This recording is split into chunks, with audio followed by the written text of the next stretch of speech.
Assalamualaikum warahmatullahi wabarakatuh. Selamat datang sahabat-sahabat yang terkasih. Di sini kita kembali bertemu dalam sebuah perjalanan spiritual. Salam sejahtera untuk semuanya. Semoga pertemuan kita kali ini menjadi suatu amal ibadah yang diterima dan diberkahi oleh Allah. Semoga rahmat dan salam senantiasa tercurah kepada junjungan kita, Nabi besar Muhammad Shallallahu Alaihi Wasallam. Allahumma sholli ala Sayyidina Muhammad wa ala ali Sayyidina Muhammad. Dalam kesempatan ini, saya juga tidak lupa mendoakan semua sahabat yang menonton video ini. Semoga Allah senantiasa memberikan kesehatan, kebahagiaan, umur yang panjang, rezeki yang berlimpah, dan kemudahan dalam segala urusan, serta tetap dilindungi olehnya. Amin ya robbal alamin.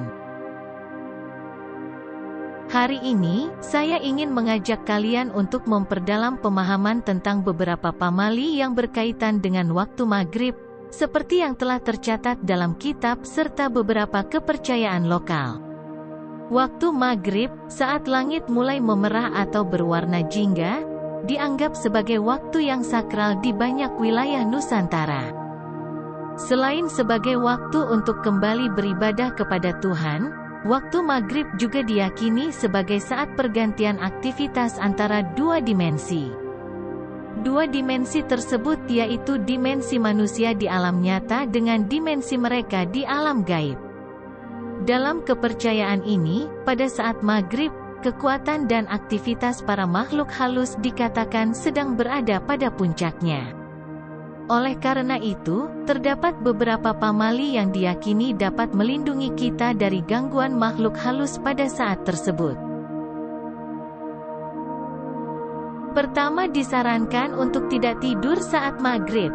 Tidur saat maghrib menjadi suatu pamali yang wajib dihindari. Kita diingatkan oleh kearifan nenek moyang untuk tidak tidur pada saat langit mulai merah. Karena pada saat itulah kekuatan dan aktivitas makhluk halus mencapai puncaknya. Dalam keadaan tidur, kita cenderung menjadi terlalu lengah terhadap segala hal di sekitar kita. Ini tidak hanya berdampak pada tubuh secara fisik, tapi juga pada keseimbangan spiritual kita. Ketika tertidur, sistem metabolisme dan produksi hormon tubuh kita terganggu. Ini bisa membuat tubuh jadi lemas dan membuat kita merasa kebingungan saat bangun karena sulit membedakan antara siang dan malam.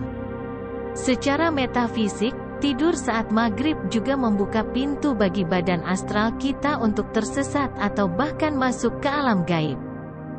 Kita menjadi lebih rentan terhadap serangan ilmu hitam atau energi negatif dari makhluk halus saat kita sedang tidur pada saat yang dianggap sebagai puncak aktivitas gaib tersebut. Pamali kedua adalah larangan untuk mandi di waktu maghrib. Karena ketika menjelang maghrib, tubuh manusia secara alami mengalami penyesuaian untuk memasuki fase istirahat. Ini mencakup penurunan aktivitas sistem peredaran darah dan jantung, yang bertujuan untuk membuat tubuh menjadi lebih rileks. Mandi pada saat ini dapat mengirimkan sinyal kejut kepada tubuh, yang pada akhirnya dapat mengganggu proses penyesuaian tersebut. Selain itu, mandi saat maghrib juga dapat mengganggu keseimbangan cairan dalam tubuh dan menyebabkan gangguan pada peredaran darah. Hal ini dapat menyebabkan tekanan darah menjadi tidak stabil, yang dapat berujung pada masalah kesehatan seperti tekanan darah tinggi atau rendah, vertigo, dan gangguan lainnya. Ketiga, disarankan agar anak kecil tidak beraktivitas di luar rumah saat maghrib. Menjaga anak-anak dari gangguan makhluk halus saat maghrib menjadi prioritas bagi banyak orang tua. Anak-anak memiliki aura yang masih bersih dan rentan terhadap pengaruh dari alam gaib. Oleh karena itu, mereka sering menjadi sasaran bagi makhluk halus yang suka bermain usil atau bahkan berbahaya. Kisah tentang anak yang hilang atau ditemukan dalam keadaan tidak sadar di tempat-tempat terpencil pada waktu maghrib tidaklah asing. Hal ini bukan sekedar cerita menakut-nakuti, melainkan peringatan. Anak-anak yang masih rentan dan polos menjadi target empuk bagi makhluk halus yang ingin mengganggu atau bahkan membahayakan mereka. Bagi orang tua yang memiliki bayi, disarankan untuk sangat berhati-hati. Membawa bayi keluar rumah saat maghrib merupakan tindakan yang berisiko tinggi. Bayi juga memiliki aura yang rentan dan masih dalam tahap pengembangan, sehingga sangat mudah bagi makhluk halus untuk mengganggu atau bahkan merugikan mereka. Menjaga bayi tetap di dalam rumah dan menutup semua pintu serta jendela adalah langkah yang bijak untuk melindungi mereka dari gangguan jin dan setan yang bergentayangan di luar. Selain itu, berada di dalam rumah juga memberikan perlindungan tambahan bagi bayi, karena keberadaan orang tua atau pengasuh dapat memberikan pengawasan dan perlindungan lebih intensif. Pamali keempat adalah tidak boleh terlalu bersedih atau bergembira secara berlebihan saat maghrib. Ketika seseorang terlalu bersedih pada saat maghrib, energi negatif yang terpancar dari pikiran yang gelap dan tertekan dapat menarik perhatian makhluk halus yang ingin memanfaatkan kelemahan tersebut. Begitu pula dengan keadaan berlebihan bergembira, di mana energi positif yang terlalu kuat dapat menarik perhatian entitas gaib dengan maksud yang tidak baik. Oleh karena itu, menjaga keseimbangan emosi dan menghindari ekspresi berlebihan saat maghrib merupakan langkah bijak untuk melindungi diri dari potensi gangguan rohaniah akibat ketidakseimbangan tersebut. Pamali terakhir mengingatkan kita untuk menghentikan semua aktivitas saat maghrib tiba. Bagi umat Islam, ini merupakan waktu yang diwajibkan untuk melaksanakan sholat.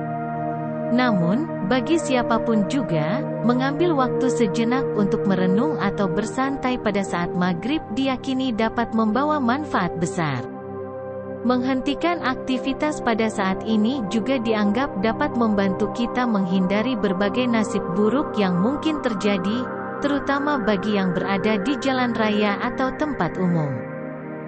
Ketika langit mulai merah dan waktu maghrib tiba, penglihatan kita mulai beradaptasi dari terang menjadi gelap. Ini dapat menyebabkan pandangan menjadi kabur bagi beberapa orang, meningkatkan risiko kecelakaan bagi yang sedang berada di jalan raya. Oleh karena itu, menghentikan aktivitas saat maghrib tidak hanya merupakan kewajiban agama bagi umat Islam, tapi juga merupakan langkah bijak untuk menjaga keselamatan diri dan orang lain di sekitar kita. Sebagai penutup, saya ingin mengucapkan terima kasih kepada kalian semua yang telah menyimak video ini. Semoga pengetahuan tentang pamali waktu maghrib ini dapat bermanfaat bagi kita semua.